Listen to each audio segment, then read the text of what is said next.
I think we have a balancing task here.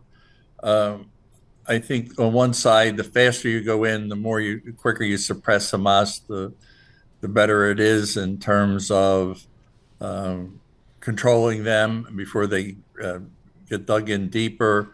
At the same time, you have the world looking at the situation, and you're bound to feel pressures coming at you.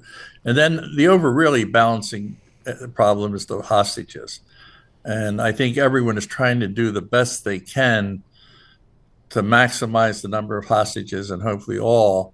And I think that's the balancing trade. The military part being getting it done quickly and so on, and getting the hostages. So I think there's a balancing act. I don't think it can go on too much longer, though. I think that this delay is probably one that the Israelis felt was within their limits, but I don't know how long they can hold off. They do seem to be losing momentum. I thought they were going to go into Gaza. You know, it was reportedly imminent 2 weeks ago. And I get that they want to soften targets inside there. That's the terminology they use. But it seems like world leader after world leader has flown over to Israel to try and get them to put this off, to try and get them to, breathe in, breathe out, and think about what's about to happen. Is it possible that that tactic works and we don't get a ground invasion in Gaza, or do you think that's a foregone conclusion? I don't think the Israeli political life can withstand that. In other words, you had such a massacre impacting not just the immediate victims, but their relatives and the spirit of the country. I think if you walk away without Hamas being destroyed, I think there'll be huge dissatisfaction. I don't think it's in Netanyahu's character to settle for that. But I do think they're trying to be smart to make sure they've done everything they can to try and deal with the world opinion and pressure about the situation. But at the end of the day, I don't think it's inconceivable to me that you have a ceasefire. To So me, the hostages, I Jack. think the bullet has to be bitten. And I do believe there were some natural delays. I mean, they weren't in position. I mean, they were not really set up to do the invasion. So that takes a little time, and then you have to soften it up. But I think this is from where I sit. It looks to me like they're well within reach of going in and doing what they have to do. To me, the hostages But raise an the interesting question. delays work against them.